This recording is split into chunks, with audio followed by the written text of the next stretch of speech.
Salut à toutes, salut à tous. Je vais rapidement débrief ma session, donc je vais le faire en vidéo. Un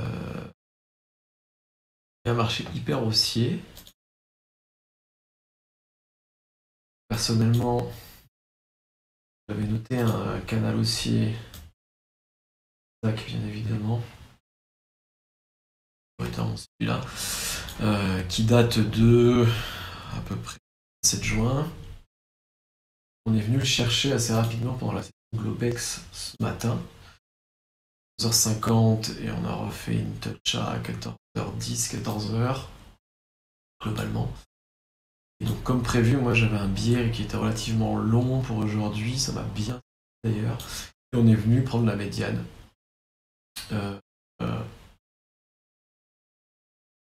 Ça. J'avais noté aussi ce niveau qui était un alentour de quoi, les 394, 400 pour les là. Et ce qui était hyper intéressant à noter aujourd'hui, c'est que sur les coups d'après 16 heures, on a eu un retour vendeur, mais qui s'est fait complètement absorber par les acheteurs, bien évidemment. Et ça a donné suite à la continuation, et puis ensuite, j'ai V-Shape. On revient tâter le POC de la session Globex. Et oui, ce niveau que j'avais noté expressément dans ma préparation par rapport à ces deux petits pics de... où on avait un léger rejet, enfin léger rejet, un important rejet à 2 reprises de la part des vendeurs, donc les acheteurs qui n'arrivaient pas à pousser globalement.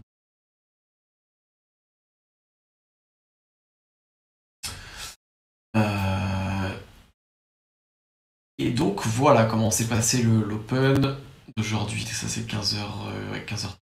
Là je suis en... Ouais c'est ça. Donc grosse hausse. Pour revenir rejoindre ce niveau-là. Et la middle ici. Donc c'est parti. La session que...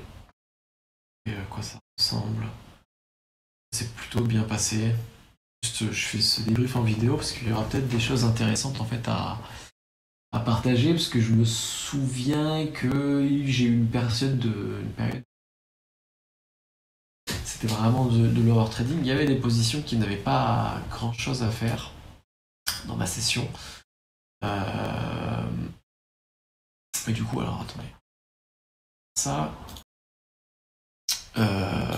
Et du coup, c'était relativement intéressant. Ça peut potentiellement être intéressant.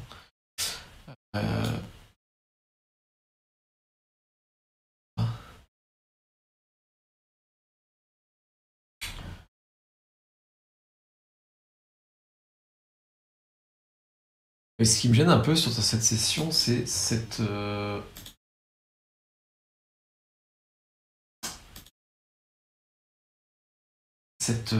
partie-là, globalement, ouais,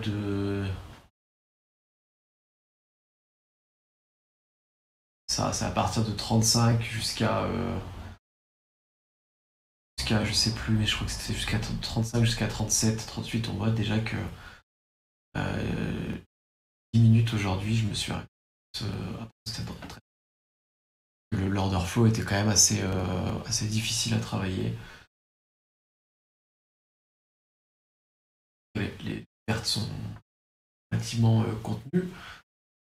Ça, c'est un point positif. Point négatif, c'est que j'ai été agressif à 2 reprises. À 32 aussi, tiens, ici. En short. J'ai essayé de scale, on voit ici de l'eau. Ça part pas spécialement plus que ça dans mon sens, et on voit ici que c'est... Je pense que si j'ai scale au bon endroit, je vais reprendre plus que BE, parce que je suis perte. Et du coup, j'étais agressif à la vente, sachant que si on regarde mon pic, Kinachi que j'ai utilisé aujourd'hui, dès l'open, j'avais tracé en fait cette là.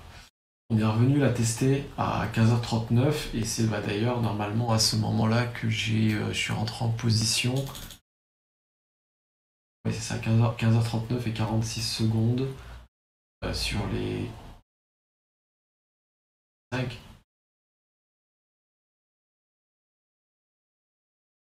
Non, ça c'est mon average price. Faudrait que j'aille voir là.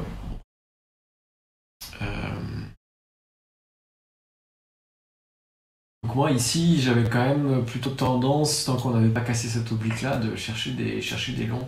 J'ai quand même pris des shorts, c'était. Moi ce qui est pas très grave, ce qui je trouve grave c'est le fait d'avoir essayé de scaling dans un marché qui pas spécialement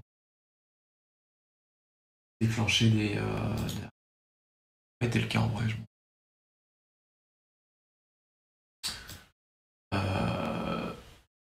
On avait un marché très haussier, le mieux des longs, et je veux voir ce qui s'est passé en fait de 34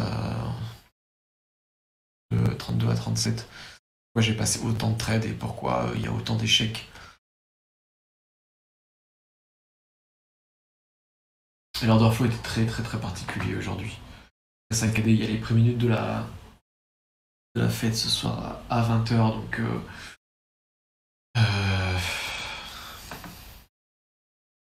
étonnant qu'on est 15h30, j'avais passé un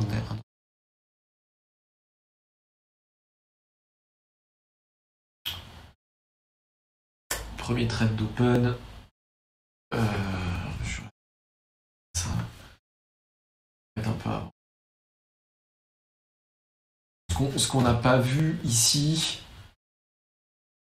c'est qu'on avait directement une pression haussière. Donc en fait, moi, ça rentrait dans mon biais. Je suis avec le fait un long ici. Ça, c'est un peu ce que j'appelle le trade indicator. Globalement, on vient tâter le terrain avec un trade.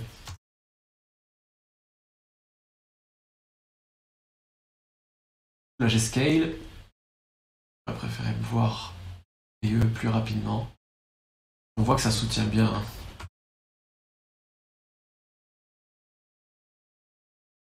Et c'est les vendeurs qui se sont fait absorber. La liquidité à aller chercher un peu juste au-dessus.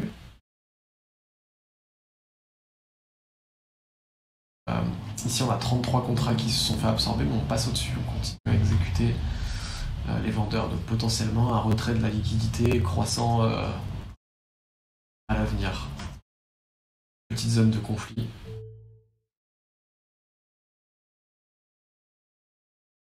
Ah, j'ai essayé de sortir un lot et je vois que je suis toujours relativement bien. Beaucoup de vendeurs dans un marché aussi qui se font absorber, donc c'est un bon signe. Je protège un peu. J'ai pas été très content de mon exécution.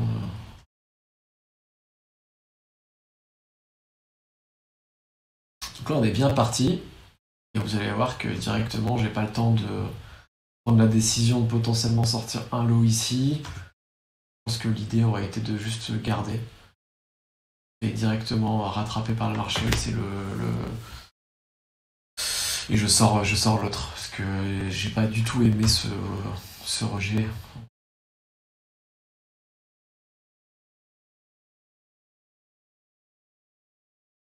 Ah, on a non seulement des acheteurs qui ont arrêté d'acheter, mais on a une multitude de vendeurs qui sont arrivés. C'est que des retail. Hein.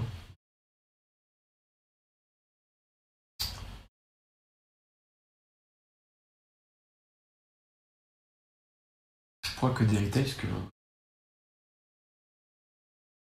on voit que les middle sont pas.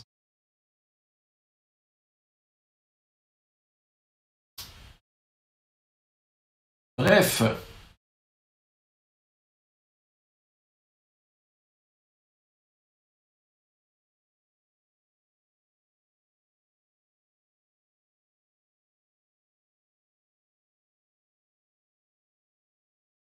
voir un short, mais apparemment j'ai décidé de long. J'aurais préféré short ici là. Pourquoi j'ai long, mais ouais, oui, forcément, je suis long. S'il y avait un short qui était assez évident, et on a une zone de conflit, un marché qui monte, des acheteurs qui se font absorber, qui n'arrivent plus à avancer, donc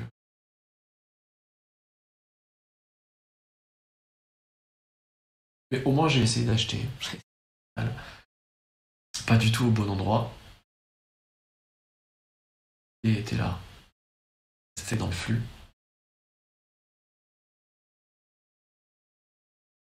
Direct normalement.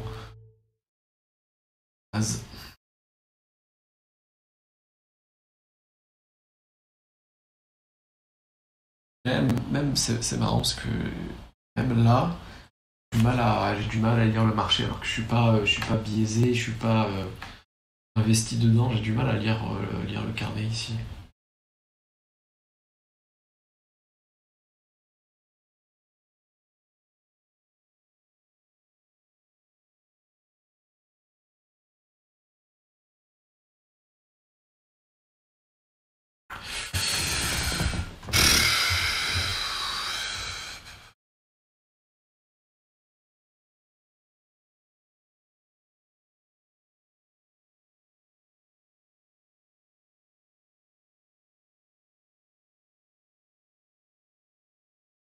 Donc c'est approximatif.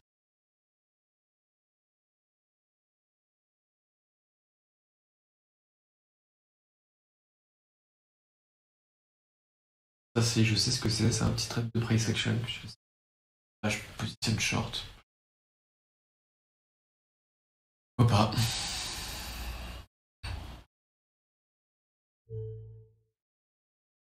Euh, Là, la seule chose qui est intéressante de noter ici, c'est qu'on se positionne long. Il n'y a pas une seule fois où on arrive à passer en draw up dans le positif. On se fait bien évidemment stop. On sent qu'il y a un échec des acheteurs. Donc le short, ok, sur l'instant, pourquoi. Même si encore une fois, ici l'idée était quel est le pire endroit, même si encore une fois, l'idée ici est de passer un maximum d'achats et non des ventes. Là, vous voyez, c'est intéressant, vous essayez de scale.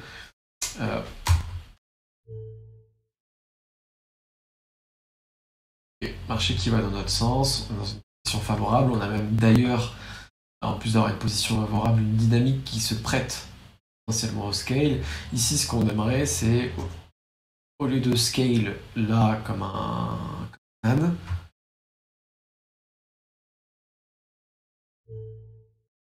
je crois que je peux faire du frame par frame.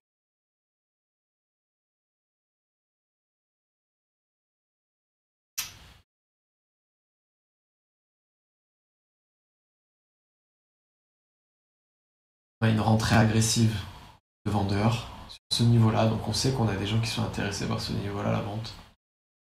Ensuite, le marché décroche. Donc ça veut dire aussi, d'une certaine manière, qu'il n'y a plus personne qui veut vendre dans cette zone-là, et on le voit au niveau qui veut acheter, pardon. On voit dans cette zone-là qu'on a un creux en fait de volume. Et là, on retrouve un intérêt acheteur. Et moi, je rentre ici, je scale à l'endroit où on commence à retrouver ce regain. À la limite, si je veux scale ici, pas de souci, mais j'attends que le marché descende pour pouvoir. J'attends, oui, je fais ça. Il faut que j'attende que le marché continue à descendre, que les vendeurs remontent encore de l'intérêt pour vendre ce marché et ces niveaux-là, pour ensuite prendre le pullback en scale ici. Et parfait aurait été de scale deuxième lot ici à la première entrée, donc sur ce petit.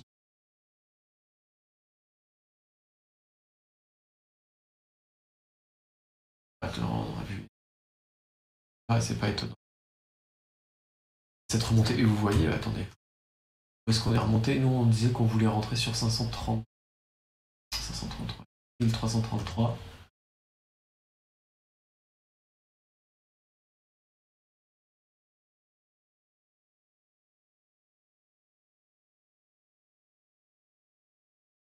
Et on exécute très légèrement 15 000. J'arrive pas à voir si c'était avant. Globalement, le niveau était bon, quoi. Donc ici, il prend pas d'APE.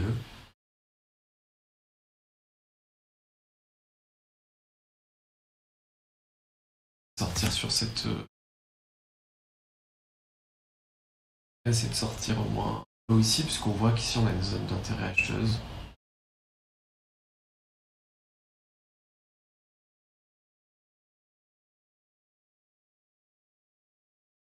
Ah oui, c'était lui. Et encore une fois, c'est dommage d'avoir essayé de scale ce marché. Si je m'étais autorisé des ventes dans un marché qui était haussier, ça aurait été mieux. Je vais le noter ça.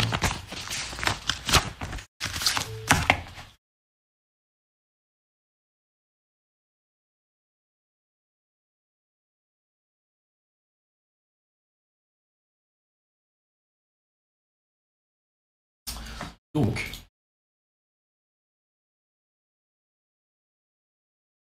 ici on se fait BE.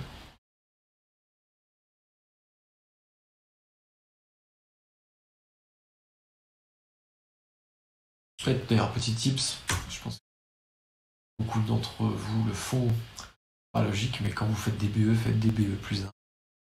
Parce que en faisant du BE plus 1 et sur l'année, ça fait une réelle différence. Puisque c'est très rare que le marché ne vous prendra pas un tick près, que le fait de vous mettre BE 0 ou par rapport à BE plus 1 vous fasse gagner énormément d'argent. Au contraire. En faisant ce BE plus 1 que économiser énormément.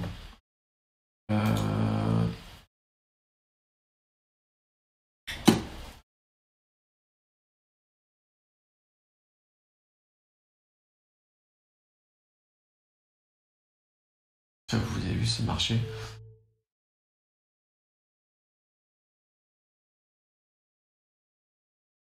Alors, on a l'impression que c'est hyper saccadé et ça reste quand même bien plus propre en réel, puisque là j'enregistre avec OBS sur du 10 FPS, donc et manque de la fluidité. Mais ça reste quand même un marché ok pour le short.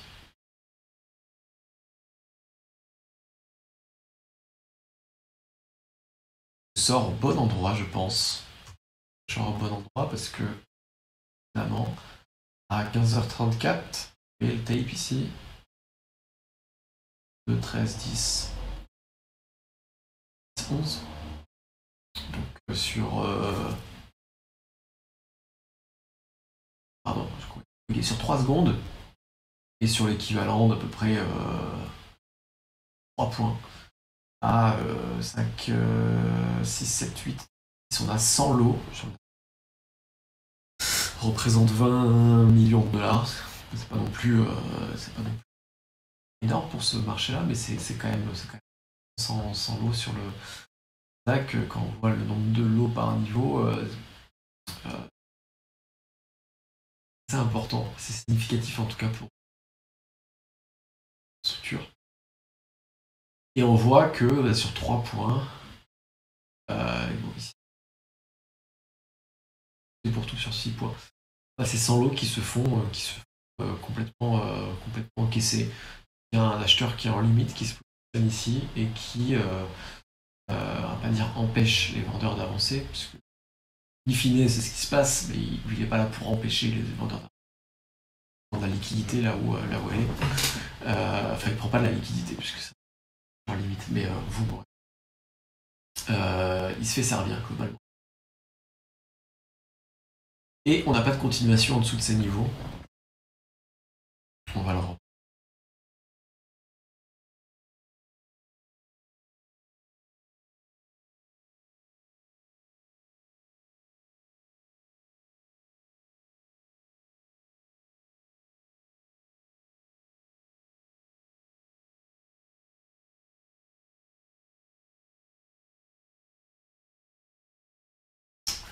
Ça, c'était le scale un peu dégueulasse de tout à l'heure.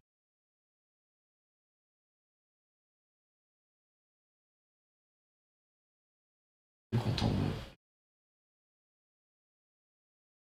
un lot parce que ça va pas.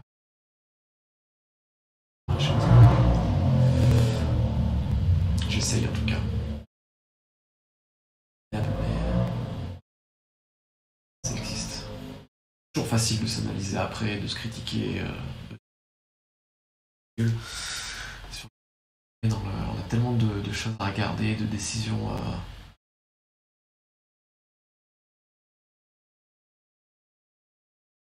Voilà, on les a complètement con.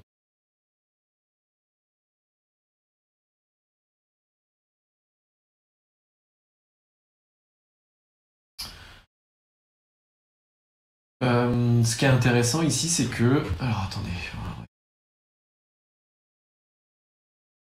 Ici, on a de la liquidité, vous voyez. 3, 13.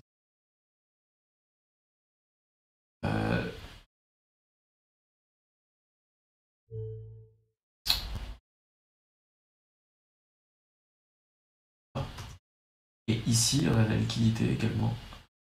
12, 18, 12, 12, 16. Démarque un peu. Quand je dis la liquidité, il y en a de partout de la liquidité. Par rapport au niveau moyen, c'est supérieur à la normale. Et ici, derrière, 20, 15. Là, on a eu 21, 21 qui se sont rajoutés. Ça, c'est assurément les market makers qui essaient en fait de contenir le marché dans une zone de range, puisque c'est leur travail, entre guillemets, de maintenir le marché à l'équilibre. Puisque eux, ça leur permet de ne pas accumuler de risques dans un sens comme dans un autre, de manière générale, et ça leur permet de favoriser les échanges. Donc, si on sait que les market makers sont positionnés, nous, ce qu'on fait faire de manière générale, c'est se positionner avec eux.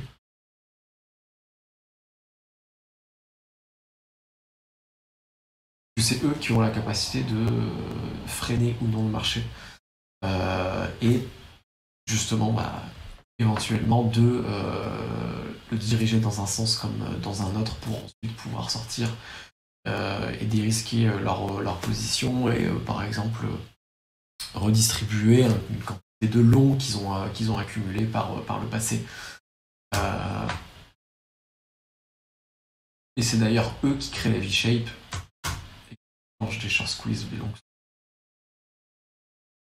en retirant de la liquidité et en posant un peu plus d'un autre.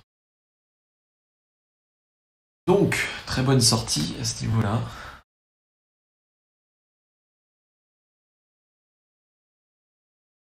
C'est bon, évident.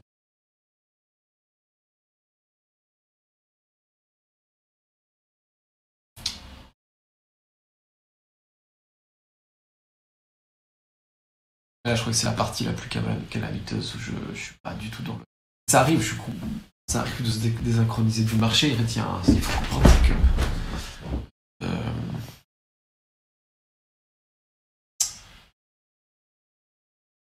le Nasdaq, c'est un actif qui est hyper dynamique.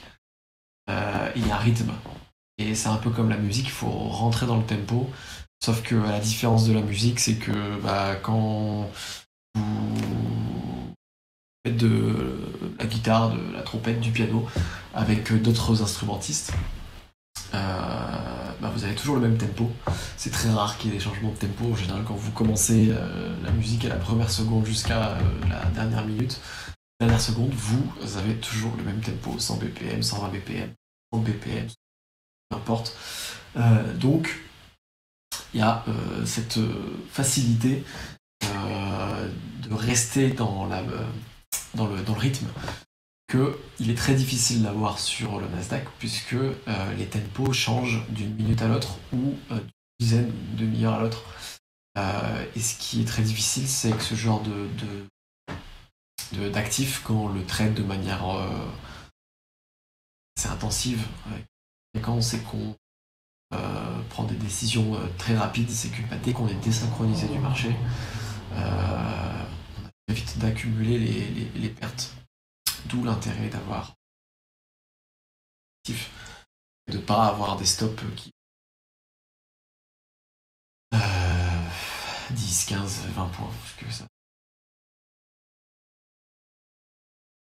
Sur le Nasdaq, quand vous avez tort, vous avez tout de suite tort, quoi. Il vaut mieux couper très rapidement et se repositionner après, ça je l'ai déjà dit pas mal de fois. Plutôt que laisser courir une perte, et après moi je dis ça, mais je dis pas que ça ne m'arrive pas parfois. Il faut des situations, quand on a des billets, on a des vues, quand on a des convictions, on essaie de faire en sorte de les... Donc là je rescale encore une fois en short, c'est pas...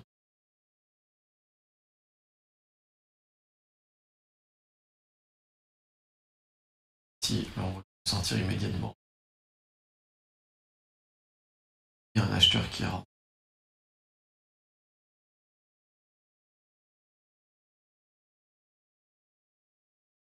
Donc là je pense que c'est là où j'ai perdu le tempo. Dans ces marchés-là qui sont très saccadés, qui ont des microstructures qui sont assez chaotiques, qui est toujours... et des fois c'est des chaos, c'est un chaos organisé, des fois c'est un pur chaos organisé. Globalement, être synchronisé au marché, c'est quasiment impossible. Donc, c'est d'arrêter. C'est d'ailleurs ce que j'ai fait. Waouh, on voit pas ma souris sur le. Où ma souris?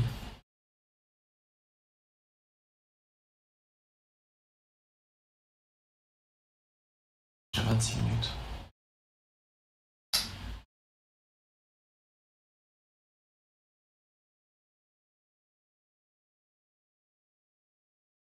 Ah, et pour...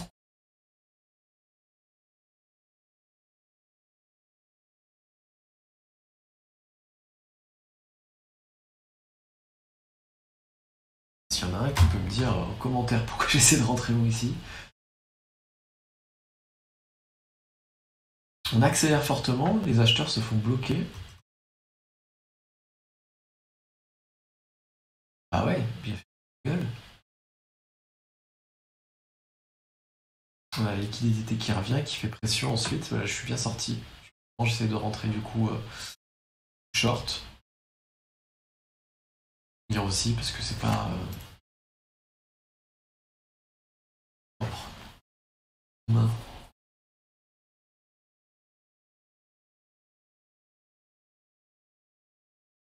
Là, je pense que je suis un peu... Ouais, là, c'est purement de l'overtrading. Les 3 trades qu'on vient de voir, donc celui-là et les 2 autres précédents, c'était purement...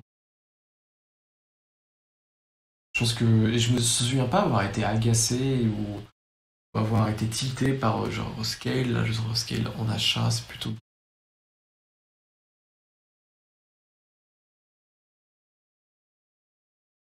Je sors un lot, d'accord. Pas mal.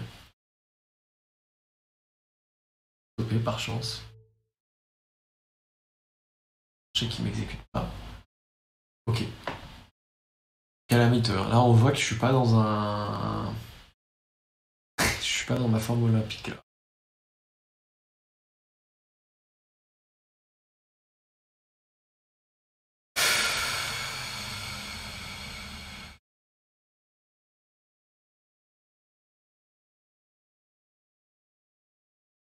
J'espère sincèrement que je gagne pas.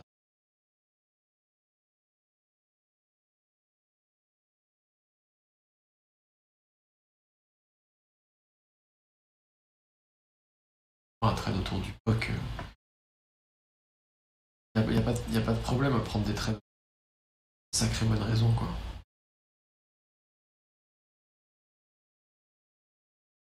Et je suis pas trop contre le short. Et bon, d'ailleurs, je pense.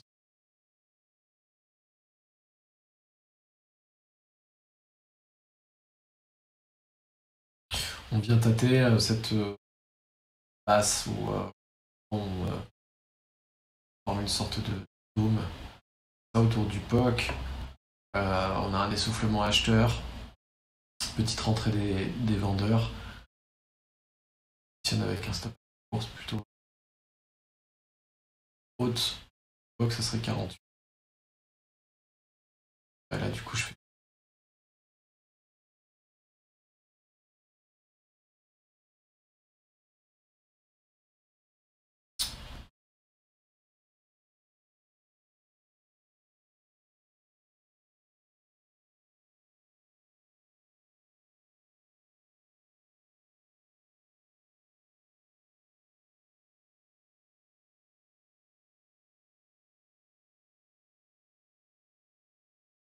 Là, c'est presque. Honnêtement, c'est presque une phase où j'aurais peut-être dû arrêter, quoi. Je crois que. Short le pop.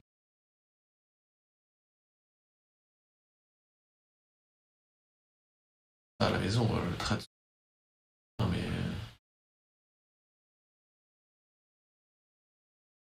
Je veux voir, tiens. Ouais, est-ce que. Ah ouais. Parce qu'en fait, ce qui est marrant, c'est que. Ouais, de rentrer.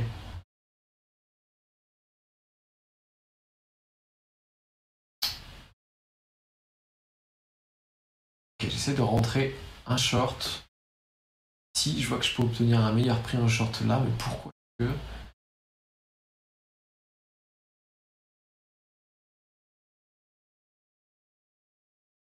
On est content de voir ça par contre.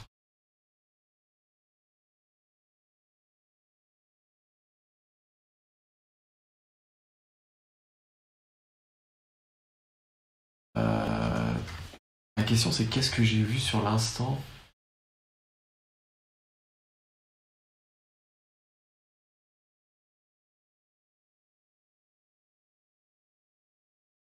C'est Jenny ou coup de chance. Pareil, plus coup de chance en vrai. Parce qu'on voit depuis tout à l'heure que je suis vraiment pas accurate.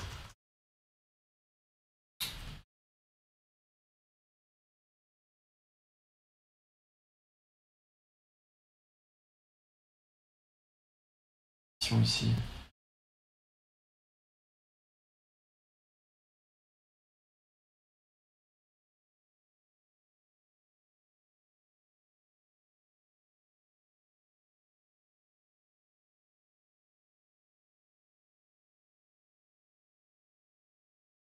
Ouais, là j'ai vu mon oblique de la session Globex. Là je pense que je commence à chercher des longs.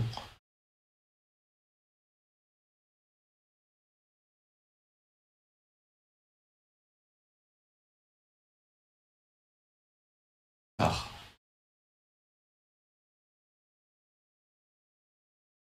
Les acheteurs, les vendeurs essaient de revenir, elles n'y arrivent pas. Ça c'est un truc qu'il faut vraiment entraîner son regard, mais là c'est.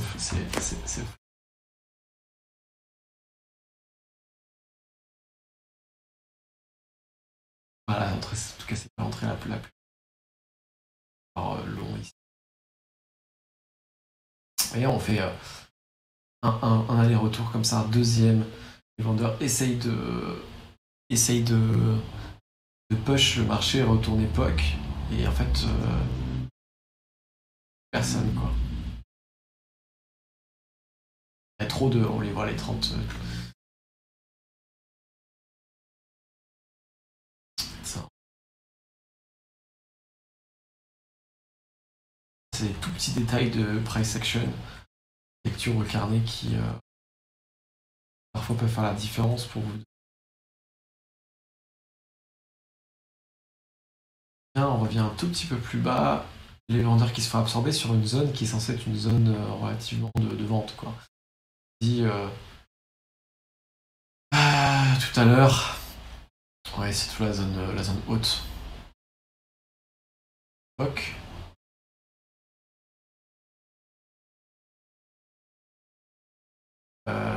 D'ailleurs, ils sont où les 24 ici, 43, 25.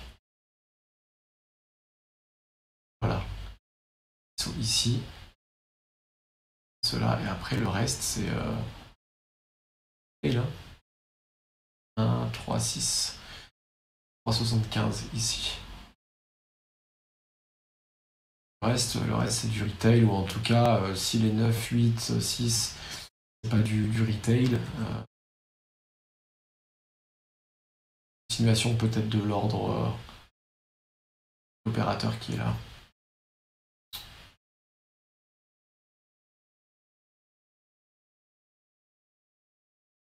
Là, je rentre. Hein, c'est magnifique ce que je viens de faire là. Arriver à avoir les balls de rentrer un deuxième lot ici Sachant que je sais que si on réintègre, on passe en dessous, ici on va très très très certainement voir le POC. En fait, globalement, c'est une sortie complète de mission.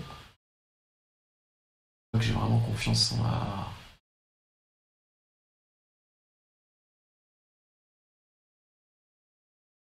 C'est joli d'avoir. C'est peut-être un des rares points positifs de cette...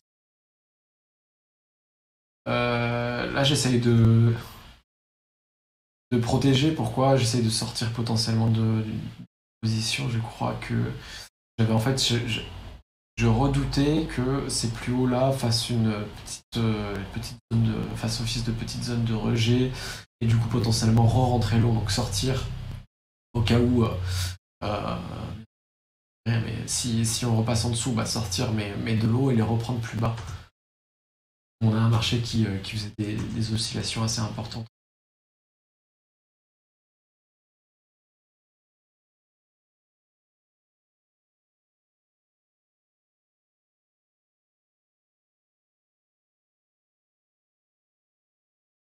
Euh,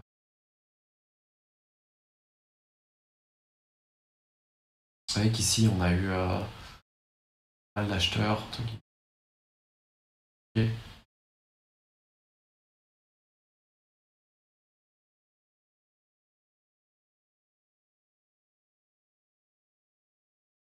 Là, j'ai re-rentré deux autres lots. Pas agressif, mais en vrai, j'aime bien.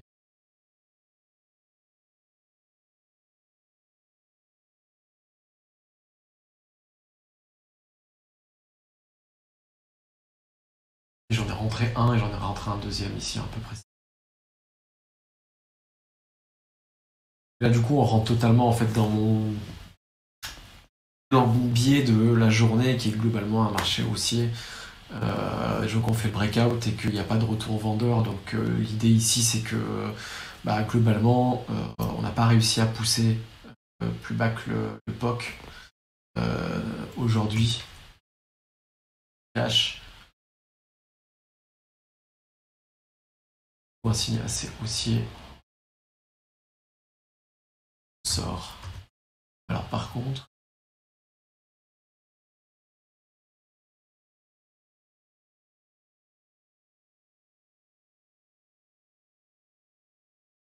ok.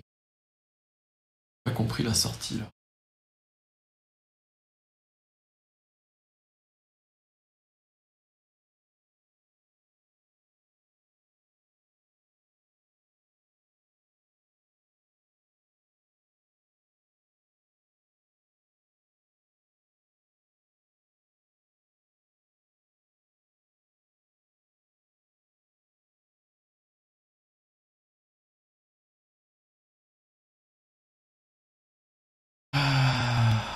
Ah ouais, d'accord. Bon, a raison. Oui, encore une fois, tous ces acheteurs qui se sont fait bloquer ici. Alors le range il est assez large.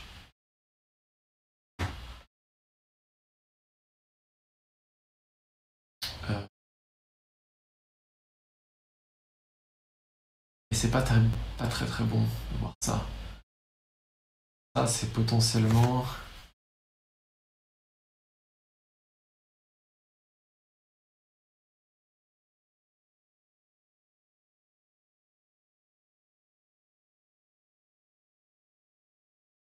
Ce qu'on voit là, vous voyez ici là, marqué. Ça, c'est potentiellement des stops. Il y a un mélange. Hein. Il n'y a pas que ça. D'ailleurs le recel cher à côté. Je vais finir ce que j'étais en train de dire. Ça, c'est des stops. Ça, c'est sûr que c'est des retails qui se font stop. C'est des ordres qui sont déclenchés par les machines, par les logiciels. Donc,